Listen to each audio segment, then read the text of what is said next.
Keep Your Daydream is doing the Route 66 thing. A Nomad gets kicked out of a campsite. And Crump from Vancity Vanlife, he needs more power.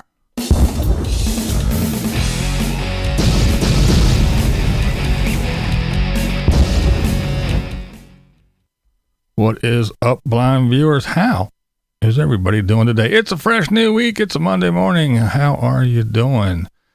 Let's talk about some of the wheeled wonders and what's going on the YouTubes. Okay, what do we got going on first? First, we have Keeping Your Daydream. That's right. Keep Your Daydream is doing the Route 66 thing. Well, they got their new big old giant bus, the old retro bus, a while back. So they're going to the very beginning. That's right. They're going to Chi-Town. They're going to Chicago, and they're going to the very beginning of Route 66, and they're doing the whole trip. Yes. I know. We've seen it all before. We've seen it a million times, but, well, let's just, they are taking it as a new experience, and they actually liken it to people that are new to the Nomad community. That's what their trip kind of entails and represents to them. And I was thinking too, it was exciting to get this kicked off. It was exciting, the anticipation of what we're doing. Chicago was exciting. It was also kind of like stressful because Chicago was, he's moving Chicago was stressful. Well, even Route 66 today was stressful because we were like, I think everybody was amped up. Yes. And we were passing gas stations and museums and Elvis Presley. And I think what normally happens in our world, and I don't know for anybody else, but I usually drive when it's a big cinematography day, and so that way you guys are free to do whatever you want to do, and I just keep my eyes on the road. Now we're in the bus, and I am not trained on how to drive that bus yet, but I will be shortly. Yes, good. And then I'll be driving. I felt like I was zip tied to the driver's seat. I was like, get that shot. You're missing the shot. It was stressful. Yeah. And I was yelling stuff out, and then Trish was like, should we stop? And then I'm like, well, do I turn right? And she's like, I don't know, because like Google keeps wanting to get us back on the interstate, and we needed to stay on Route 66. Anyway, the whole thing is, what I was going to say is, I felt like that was kind of synonymous with people just starting their RV journey, that this experience is how it goes in the beginning. So there you go. They're likening it to a new experience, a new journey, because as you saw the big old bus in the background, that is their new travel thing, and you heard Trish say she's not driving it yet, so it's all on the fella. He's got to do it all. And again, I know, yes, it is all stuff we've seen before, but I'm going to follow it just because for this reason and this reason alone. I'm going to see how the rich people do it. That's right. These folks got money. They got a house. They got an Airstream that they got in storage. They got that bus, and they're towing a car, and they got kids in college. These people got money. So I've watched the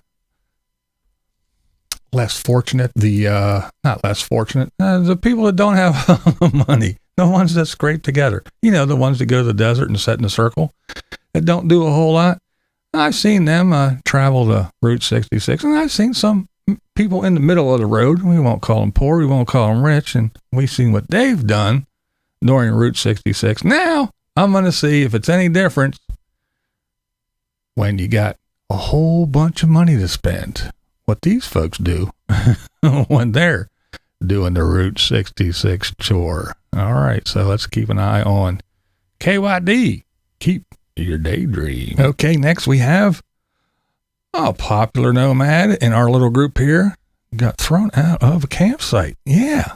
Frugal RV Gal was with a friend. They were at a place in Texas that the other lady that Frugal's traveling with has stayed before. And there was no problem. But now, all of a sudden, there's an issue. Well, not just that, but they've had this scheduled and booked months in advance now. And they're all ready to go and hang out. But the Boy Scouts are there. And they were like, sorry, the Boy Scouts are here and you've got to go.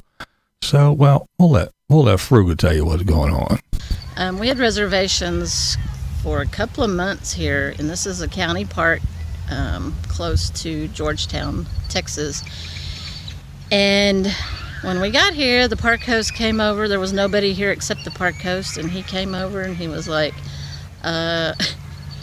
you can't stay here because this park doesn't allow RVs. Oh, well, somewhere along the line, the rules have changed, and they no longer accept RVs, only tents. And when Deborah made the reservation, she's been here several times, and it's a beautiful park, and she was able to camp here and didn't ever have any issues. But one time she did camp here, she was here with the Boy Scouts. There you go, Frugal, telling us all about it, which brings me to this. Okay, now we talk about this every once in a while, and I just talked about it yesterday, that Grateful Glamper said that they have to book months, almost a year in advance, 6, 7, 8 months ahead, and as she is doing her booking, places are already filling up. Well, you just heard Frugal say that this lady camped there before, no problem. So they booked it months in advance, and then you show up, and all of a sudden, well, we don't allow RVs anymore. It's changed. Only tent camping. What? Come on. I booked a reservation. I have a reservation. You didn't find it in your heart to to call someone and say, oh, yeah, by the way, you reserved this spot months ago. Well, we changed the rules and no more RVs, vans, or anything like that, just tents. So, in the upcoming times, in the year to come, 2022 and beyond, how many more times are we going to see stuff like this? You know, you're forced in your nice, free, cheap and easy living, emphasis here on the free, where you're free to travel and roam around and do what you want when you want. But now you have to book shit out a year in advance, and then Frugal just showed you.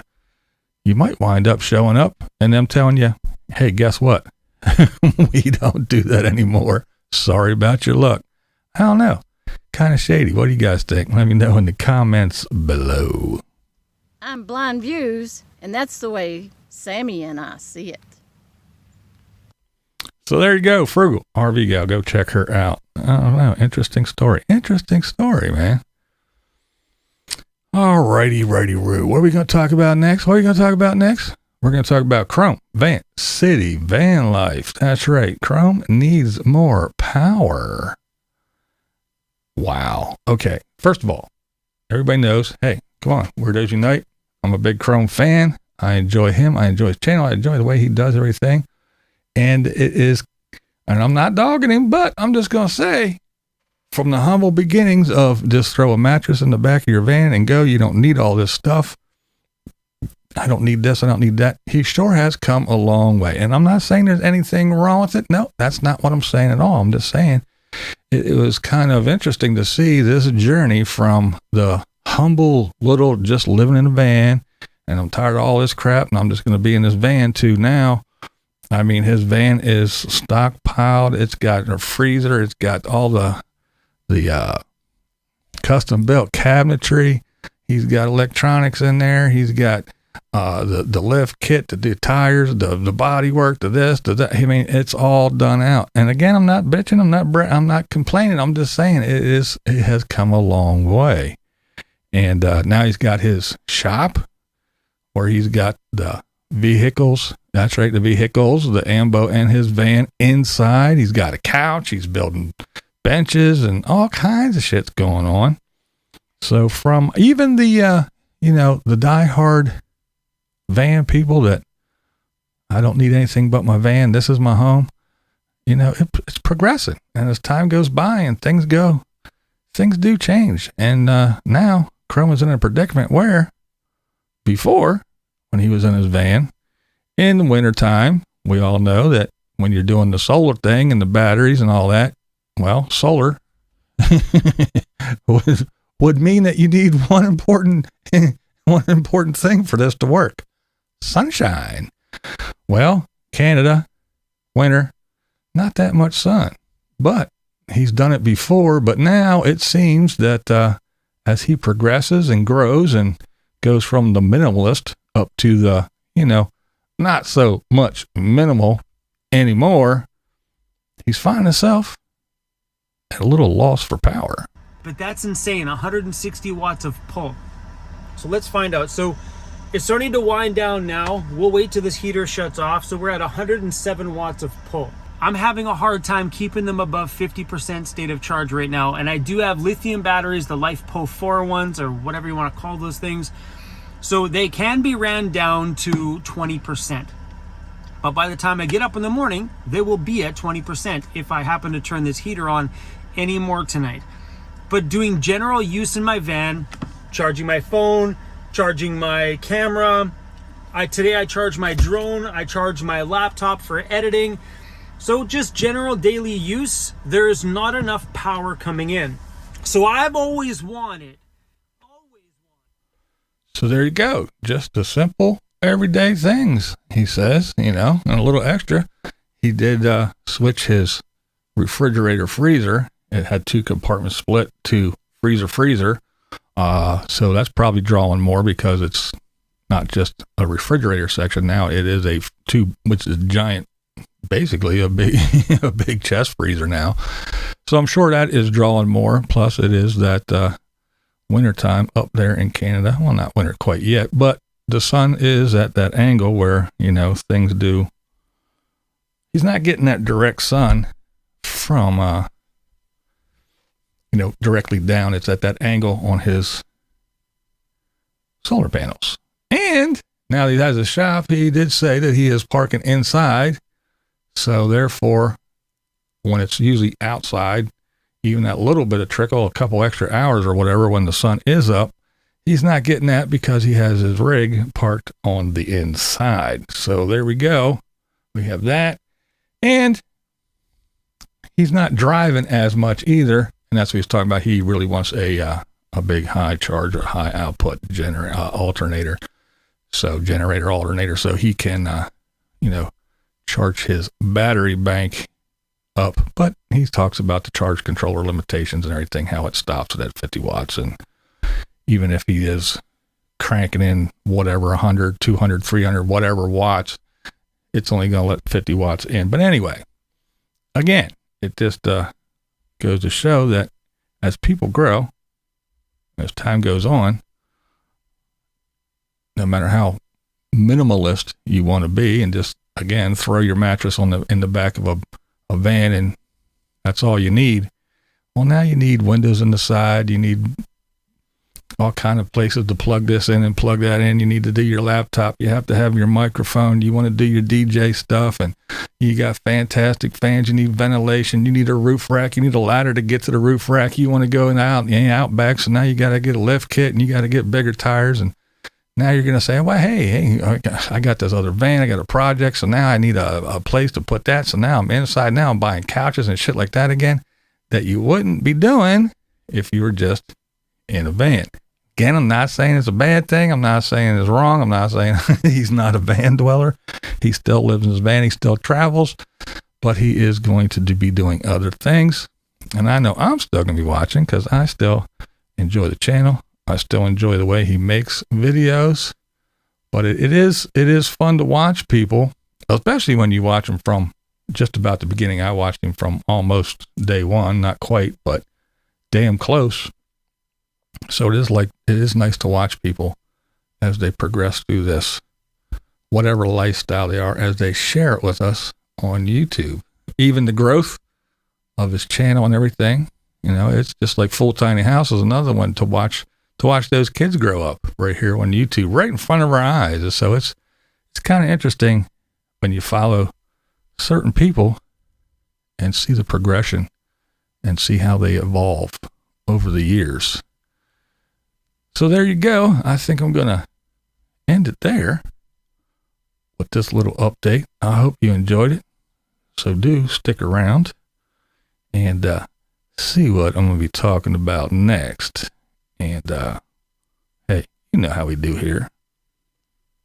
You don't have to agree with me. That's never the point. This is BlindViews, and that's how I see it. What we do here is go back, back, back, back, back, back, back, back.